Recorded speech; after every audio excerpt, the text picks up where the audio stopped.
Boa noite, irmãos. A graça e a paz do nosso Senhor Jesus Cristo estejam com todos vocês. Para mim, é um motivo de muita alegria. Eu agradeço ao pastor Danilo pela oportunidade que ele está me dando de estar aqui, exercitando aquilo que o Senhor me chamou para fazer, né? Que é pregar o Evangelho. E estou tendo essa oportunidade hoje. Eu estava refletindo, irmãos, sobre algo que chamou muito a minha atenção, lendo a Carta aos Romanos.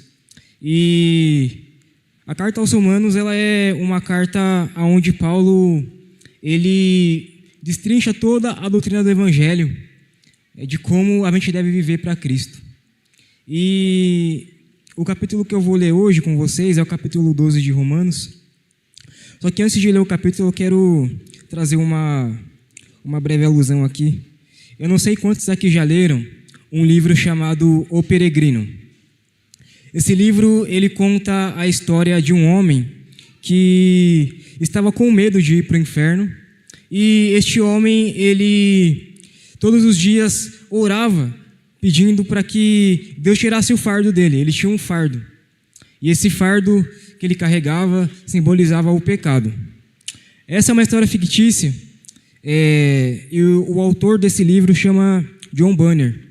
E é interessante que ele pega fatos da vida real e ele faz algumas metáforas e dá nomes a alguns acontecimentos que nós levamos na vida no dia a dia. E esse personagem chama-se Cristão, não vou dar spoiler da história, né? Mas resumindo, ele se converte e aí ele recebe uma chave. Só que ele tem que seguir um caminho até ele entrar no céu. Então ele vai começar a peregrinar. Então antes ele pertencia àquela cidade que ele vivia e depois Deus chama ele para sair daquela cidade e encontrar a cidade celestial. E a partir daquele momento ele se torna um peregrino. Só que até chegar à cidade celestial ele tem que percorrer um caminho. E nesse caminho ele vai enfrentar muitas lutas, ele vai enfrentar tentações, ele vai muitas vezes pensar em desistir, voltar atrás, ele vai cair, mas sempre o Senhor vai estar levantando ele para que ele possa continuar. E com a gente não é diferente. Nós também fomos chamados de uma vida de pecado que nós vivíamos antes para vivermos uma vida para Deus. E Paulo, ao escrever a sua carta aos Romanos, ele está escrevendo uma carta para gentios e judeus que moravam ali na Itália, na cidade de Roma, onde era a capital do Império Romano. E nessa cidade viviam judeus, cristãos e gentios. E morando nessa cidade, Paulo ele coloca no capítulo 12 de Romanos, a partir do versículo 1, a gente vai ler juntos. Eu peço que os irmãos leiam comigo. Portanto, irmãos, pelas misericórdias de Deus, peço que ofereçam o seu corpo como sacrifício vivo, santo e agradável a Deus. Este é o culto racional de vocês. Verso 2. E não vivam conforme os padrões deste mundo, mas deixem que Deus os transforme pela renovação da mente, para que vocês possam experimentar qual é a boa, perfeita e agradável vontade de Deus. É interessante que do capítulo 1 ao capítulo 11 de Romanos, Paulo ele descreve tudo aquilo que o Evangelho é, aquilo que Jesus pregou e viveu. Então Paulo ele escreve a uma igreja que não foi fundada por apóstolos, mas foi fundada por cristãos comuns, porque Paulo ele está na região ali do Oriente Médio e a igreja de Roma fica do lado do Ocidente, na Europa. E era desejo de Paulo visitar essa igreja. Só que ele nunca conseguia visitar essa igreja, porque ele sempre estava pregando. Ele tinha um grande desejo de visitar essa igreja. Então, como ele não podia ir lá pessoalmente visitar a igreja, ele resolve escrever uma carta para essa igreja. E do capítulo 1 ao capítulo 11, ele descreve o que é o Evangelho. Porque aqueles irmãos se converteram, estavam bem na fé, estavam exercitando a fé, e sabiam, já conheciam as doutrinas básicas do cristianismo. Só que Paulo ele vai além. E o propósito da carta de Paulo aos Romanos aqui é demonstrar que tanto judeus como gentios estavam debaixo do pecado, mas também judeus e gentios sem distinção foram salvos por Deus. Então não há um melhor que o outro. E a partir desse momento, Paulo ele dá essa revelação para a igreja de um evangelho que é exposto claramente por ele. E como essa igreja deve viver no mundo. Então, a partir aqui do capítulo 12, Paulo vai colocar coisas práticas da vida, de como que um cristão deve viver. E por que eu falei do peregrino lá atrás? Porque o peregrino foi a mesma coisa. A partir do momento que ele se converteu, ele teve uma maneira nova de viver, e Deus exige que nós, como cristãos, a partir do momento que nós nos convertermos, nós vivamos uma vida separada deste mundo. Porque este mundo leva uma vida totalmente diferente daquilo que Deus fala para nós vivermos. Por quê? Porque este mundo jaz do maligno e o mundo é contra Deus.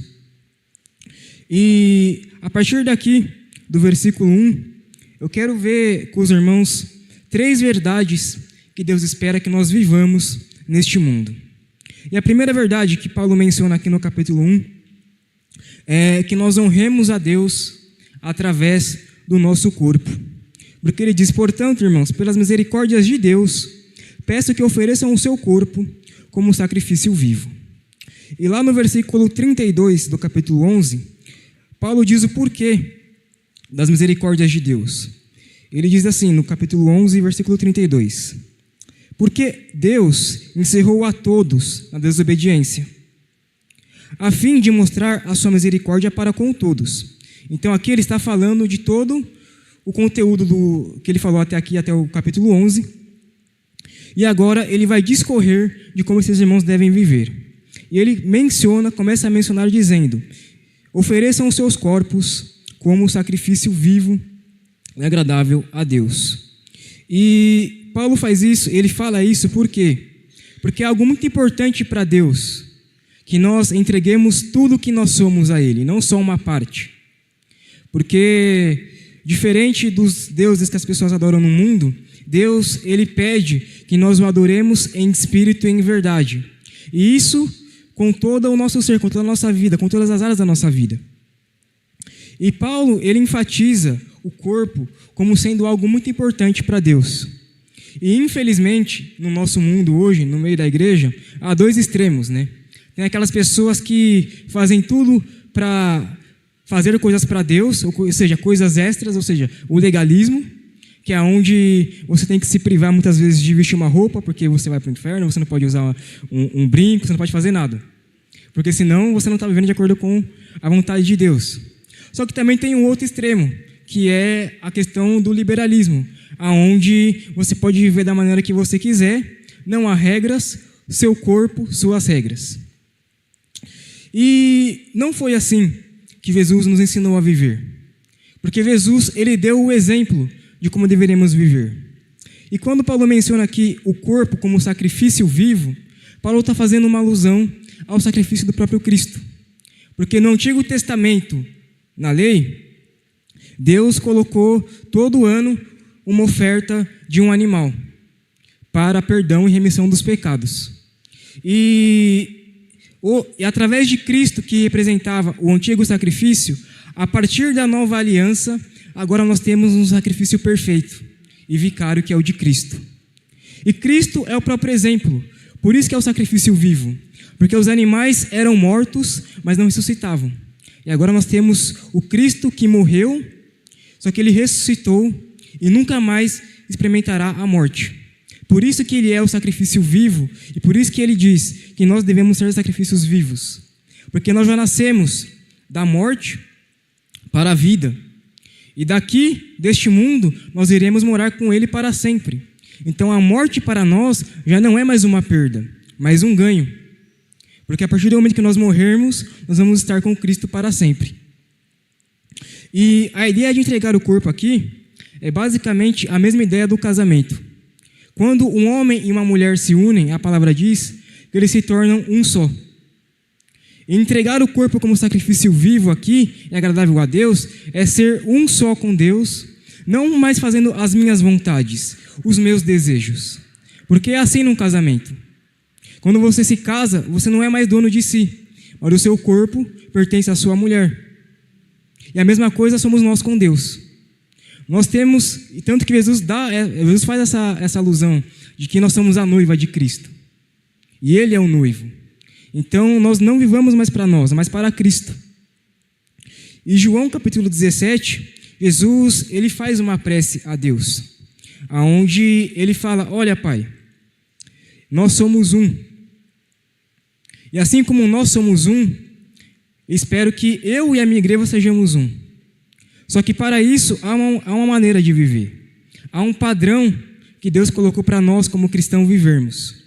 Só que antes de nós vermos os padrões que Deus colocou para nós vivermos, nós temos que ver como que o mundo vive, para fazer diferente daquilo que o mundo faz. E é interessante que Paulo, ele colocou aqui a relação do corpo. Porque para aqueles irmãos que eram gentios e romanos, os romanos tinham alguns misticismos gregos, que o corpo, a matéria era má, mas a matéria era boa, mas o corpo era mau. Então o que importa é o que você faz pelo corpo não importa, porque o seu espírito é bom, mas a matéria é má. E aqui, o mundo hoje, basicamente, distorce isso e diz que faça tudo no seu corpo. Porque o mundo dá um valor para a questão do corpo. Porque o padrão do mundo é a busca hoje de um corpo perfeito. Há coisas boas do mundo que, por causa do coração do homem, o homem transforma essas coisas em coisas ruins. Então, se nós vermos hoje tem aquele boom de muitas academias, onde as pessoas vão se exercitar, onde as pessoas buscam o corpo perfeito. Isso não é pecado. A palavra diz que nós temos que cuidar do nosso corpo também, porque é templo do Espírito Santo. Só que qual o momento que isso passa a ser um pecado? Quando nós começamos a idolatrar o nosso corpo. E muitas pessoas fazem isso. As pessoas colocam um padrão de como deve ser. O mundo coloca esse padrão, de que para você ser um homem ou uma mulher perfeita, você tem que ter um padrão. E qual é esse padrão? Geralmente, a gente vê aquelas propagandas. Dificilmente você vai ver uma propaganda com uma pessoa feia. Dificilmente. Geralmente, eles colocam aquelas supermodelos ou supermodelos. Por quê? Porque esse é o padrão. E você tem que estar dentro desse padrão. Então, as pessoas valorizam muito o corpo. E não há um momento na história, igual hoje, em que as pessoas nunca buscaram tanto a imortalidade nesta vida. Porque a ideia do mundo é de que você nunca vai morrer. Então, você deve viver esta vida intensamente, como se ela nunca fosse ter fim. E aqui Paulo, ele traz essa ideia do corpo para nós, porque o corpo para o mundo importa muito. Só que para Deus também importa. Só que são visões diferentes e distorcidas disso. Então hoje as pessoas usam, por exemplo, cosméticos de beleza para tirar uma ruga ou para tirar alguma imperfeição do corpo. As pessoas fazem plástica. Essas coisas são ruins em si mesmas? Não. Só que o que torna essas coisas ruins é a idolatria, é a busca pela perfeição. Uma coisa é você fazer uma cirurgia ou algo estético porque te incomoda, beleza. Mas outra coisa é você sempre focar nisso. Por quê? Porque você está adorando a si mesmo quando você idolatra o seu corpo. E há alguns tipos de tratamento estético que as pessoas fazem. Isso não é ruim em si mesmo. Como as cirurgias plásticas. Hoje nós temos mudança de genitália. Se a pessoa quiser ir e transformar o seu corpo, ela consegue fazer isso. Então, ao mesmo tempo que a tecnologia avançou, que a ciência avançou, e nós temos muitas coisas boas, infelizmente, não são as coisas que são ruins, mas o coração do homem torna as coisas boas que Deus criou em coisas ruins. Por causa do quê? Por causa do pecado. E algumas dessas coisas que não são pecados, elas se tornam idolatria porque os indivíduos tornam isso idolatria. Porque do coração procede todos os males. E há alguns malefícios nisso. Como eu falei aqui, daí tem a questão estética. Mas as pessoas também criaram formas de danificar o seu corpo. Por exemplo, hoje sempre houve bebidas alcoólicas. Só que as pessoas bebem, há uso de drogas. Se vocês verem sair na rua, o que as pessoas estão fazendo nos bares? Ou nos bailes funks? Ou em festas? Por quê? Porque há uma coisa na sociedade em que o ser humano ele gosta de imitar o outro. Porque eu tenho que ser igual ao outro, para mim não ficar fora da bolha. Então, o mundo vive assim. Você tem que ser o melhor no seu trabalho, você tem que ser o melhor na sua casa. Em tudo que você faz, o padrão é que você seja o melhor. É que você seja o super-homem. É que você esteja sempre acima dos outros. Porque se tiver alguém que é inferior a você, não importa o que você vai fazer, mas você tem que ser o melhor. Não importa se você vai ser desonesto, não importa se você vai caluniar alguém, mas faça de tudo, porque é o seu corpo, suas regras. Se você precisar infringir regras para que isso aconteça, não tem problema. E a partir disso, Cristo nos chama para viver uma vida totalmente diferente no nosso corpo. Porque veja, nós somos peregrinos neste mundo. E Deus, Ele não pediu para que nós saíssemos do mundo. Em João capítulo 17 também diz que Jesus diz: Pai, eu rogo não para que os tire do mundo, mas para que os fortaleça, para que vos dê força e os livre do mal. Por quê? Porque a tendência é nós, como cristãos, nos amoldarmos aos padrões deste mundo.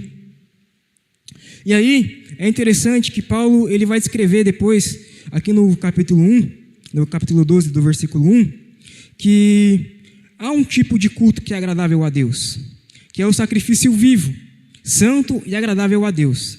Este é o culto racional de vocês. E o que Paulo quer dizer com isso? Então, o que é viver como sacrifício santo e agradável a Deus? É o culto racional de vocês. E muitas vezes, quando nós ouvimos culto racional, nós pensamos somente aqui na igreja. Quando nós estamos adorando a Deus, ou no louvor, ou na hora da pregação. Muitas pessoas vivem o cristianismo somente dentro da igreja. Mas como está a sua vida fora daqui? Como você, como cristão, tem vivido fora das quatro paredes? No seu trabalho, na sua casa? Como você tem tratado as pessoas? É o que a gente vai ver um pouquinho agora.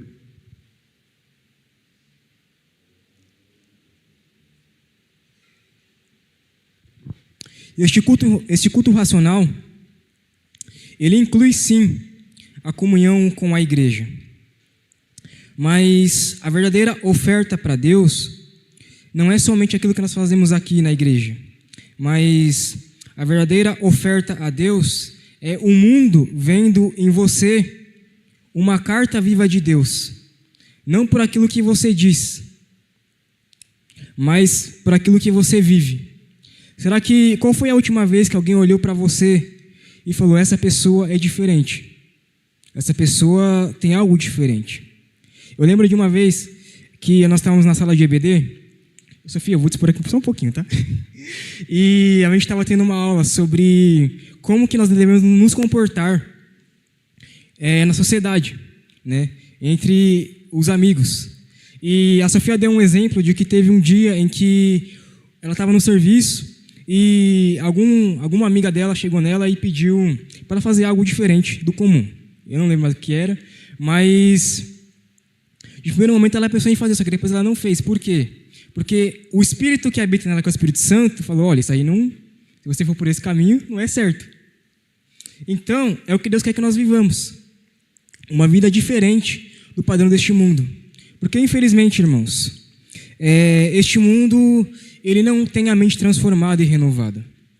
A palavra de Deus diz aqui em Romanos que as pessoas estão mortas em seus delitos e pecados. E nós devemos ser a luz do mundo e o sal da terra. Porque a igreja foi instituída para isso, para mostrar para o mundo que há uma saída. E essa saída é Jesus Cristo.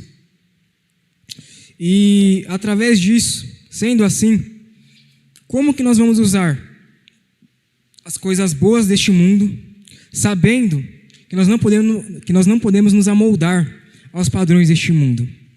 E aqui nós temos uma segunda verdade. E essa verdade é que nós devemos ser transformados e renovados através da nossa mente. E o versículo 2 vai dizer isso. E não vivam conforme os padrões deste mundo, mas deixem que Deus os transforme pela renovação da mente. Em vez de viver pelos padrões deste mundo, como Deus espera que nós não vivamos, Paulo exorta os cristãos aqui, nesse momento. Porque o que acontecia na cidade de Roma? Lá tinha um império, e era o Império Romano. E eles viviam de uma maneira completamente diferente dos cristãos que se converteram. Tanto que os cristãos eram, muitas vezes, chamados de diferentes, né? A primeira vez, eu não sei se vocês lembram, mas em Atos, há um momento em que é a primeira vez que os cristãos são chamados de cristãos. Mas por quê? Pela forma de vida que a igreja estava vivendo. Então, Atos diz que a igreja vivia em conformidade. E isso transparecia para as pessoas ao redor, que viviam ali em Jerusalém. E em Roma não era diferente. Haviam cristãos judeus e gentios. E a vida daquelas pessoas impactava profundamente o império. Por quê? Havia só um Senhor. E esse Senhor era César. E havia outro Senhor a quem os cristãos eram devotos, que era Jesus Cristo. E César, para César, a maneira que os cidadãos viviam naquela cidade era diferente da que os cristãos viviam. Por quê? Havia adoração a outros deuses, havia sacrifícios a ídolos, havia cultos rituais para prostitutas, onde haviam prostitutas cultuais, haviam alimentos que não podiam ser comidos porque eram oferecidos a ídolos. E essas pessoas, elas sofriam perseguições. E Paulo, ele retoma isso com os judeus e gentios, dizendo: olha, vocês foram salvos, porque vocês antigamente viviam nessa mesma vida. Porque Efésios capítulo 2 diz: Ele lhes deu vida, estando vós mortos em ofensas e pecados, segundo o príncipe deste mundo, que é Satanás. Vocês faziam a vontade da carne e do pensamento, ou seja, vocês faziam a vontade do seu corpo. E os seus pensamentos eram voltados para vocês mesmos. Mas Deus, sendo rico em misericórdia, vos deu vida, estando vós mortos em delitos e pecados. E vocês antigamente eram por natureza filhos da ira, como os demais também. E agora voltando para nós aqui, todos nós aqui antes tínhamos uma vida longe de Deus. Tínhamos uma vida desgarrada de Deus. Só que o que diferencia hoje um cristão de um não cristão? É que hoje você tem o Espírito Santo habitando dentro de você.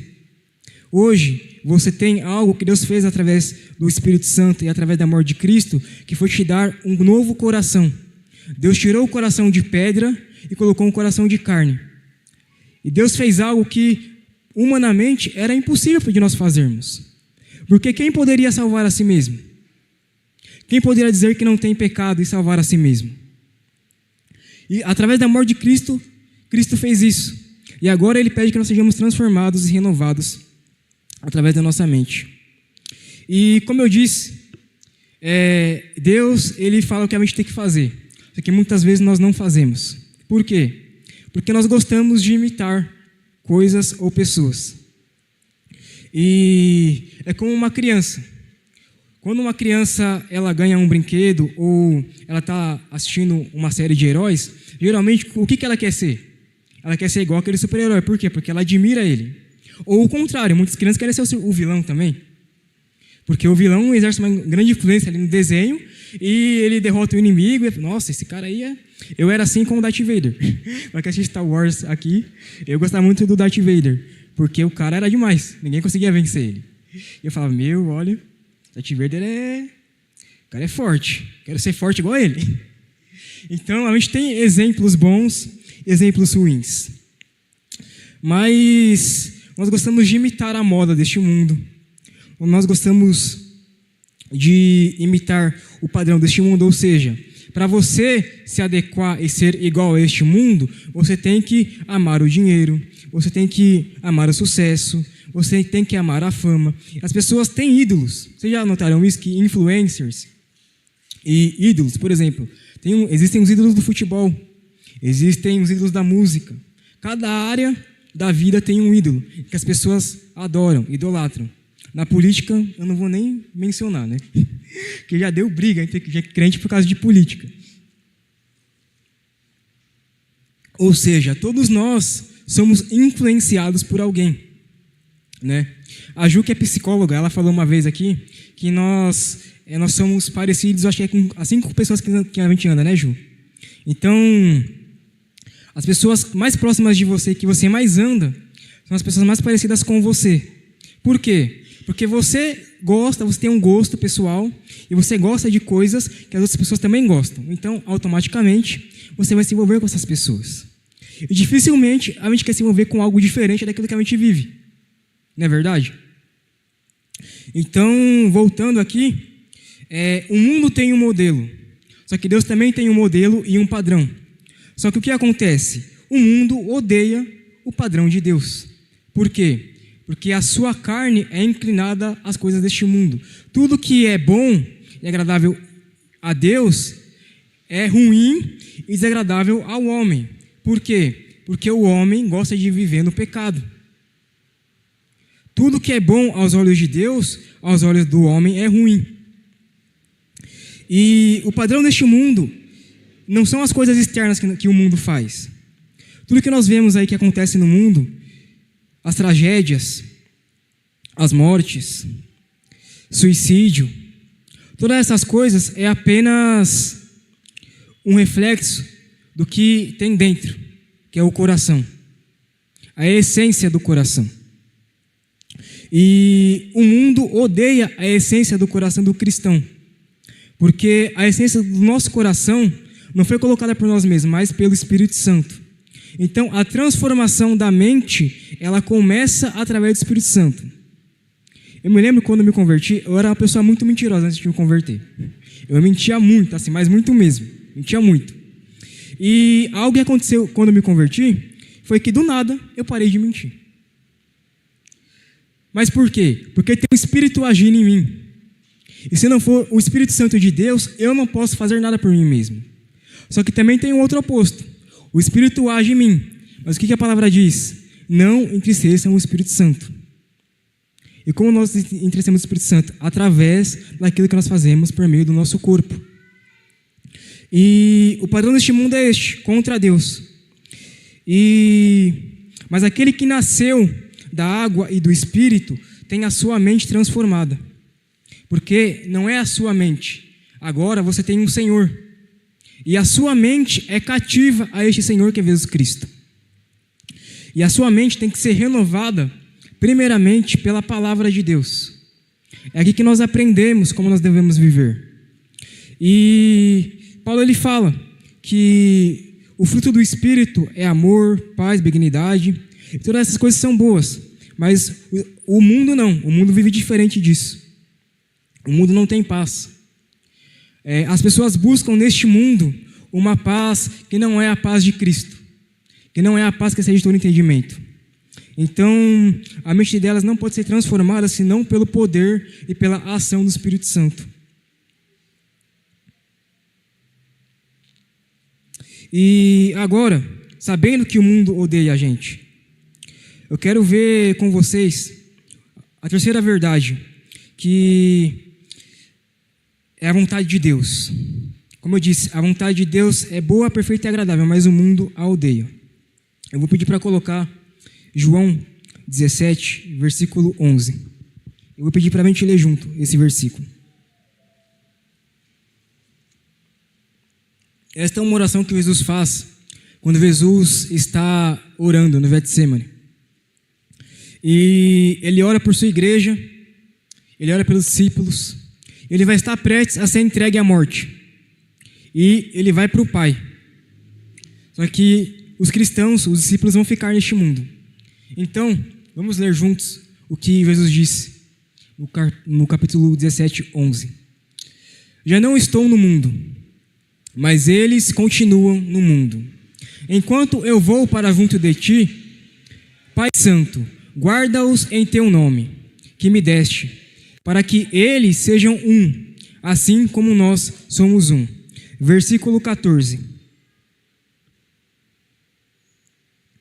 Eu lhes tenho dado a tua palavra, e o mundo os odiou. Por quê? Porque eles não são do mundo, como eu também não sou. Aí, olha o que Jesus diz: não peço que os tire do mundo, mas que os guarde do mal. Eles não são do mundo, como eu também não sou. Já pararam para perceber que o mundo odeia a igreja? E isso por causa dos valores que nós temos. Só que as grandes faculdades que existem lá nos Estados Unidos, as grandes faculdades que existem na Inglaterra, foi fundada pela Reforma Protestante, através de muitos pais da igreja. Através, por exemplo, as faculdades de Oxford, outras faculdades que existem, foram fundadas pelos cristãos, que migraram e fundaram cidades.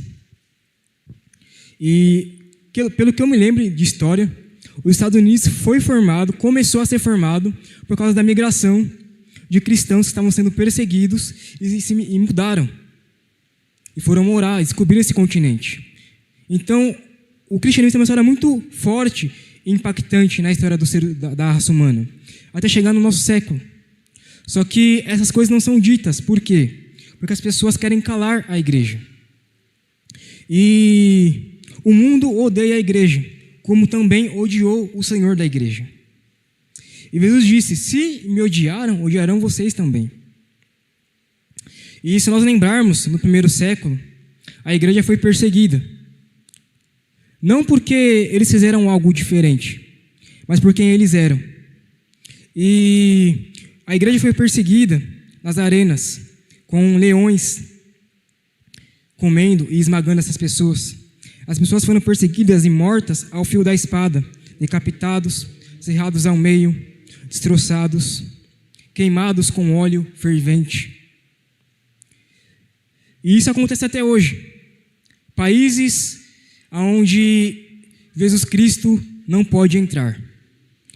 Países muçulmanos, países totalitários, onde a fé cristã não pode ser anunciada. Por quê?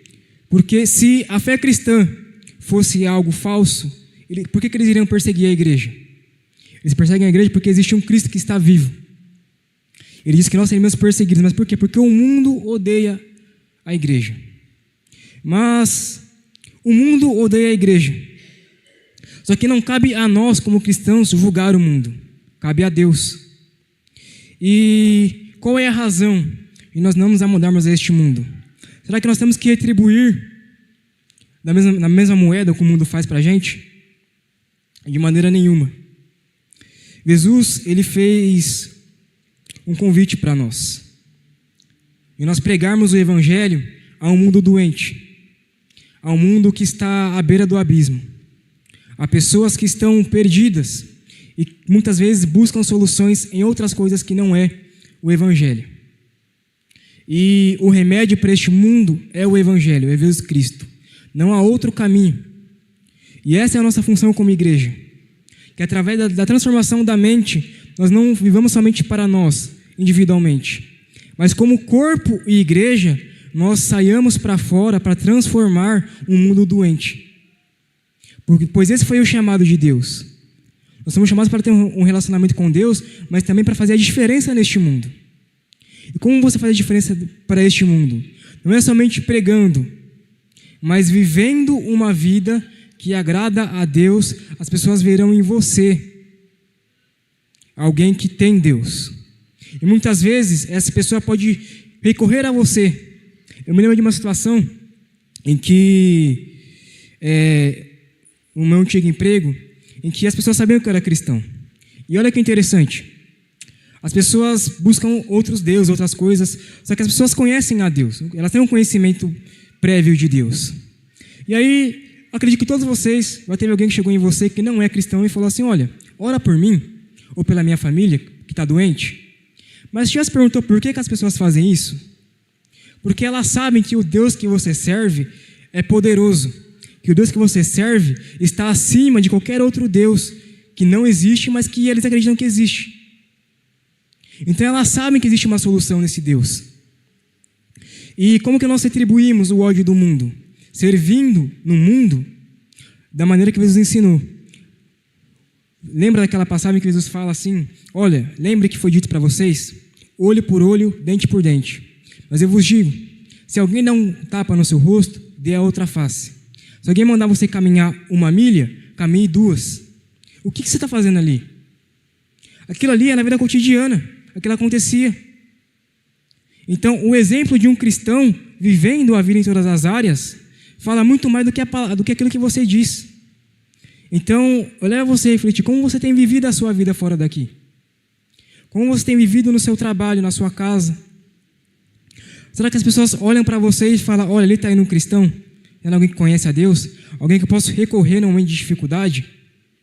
Porque o mundo nos odeia, mas nós temos que demonstrar o amor de Cristo para o mundo. Porque foi isso que Deus nos ensinou.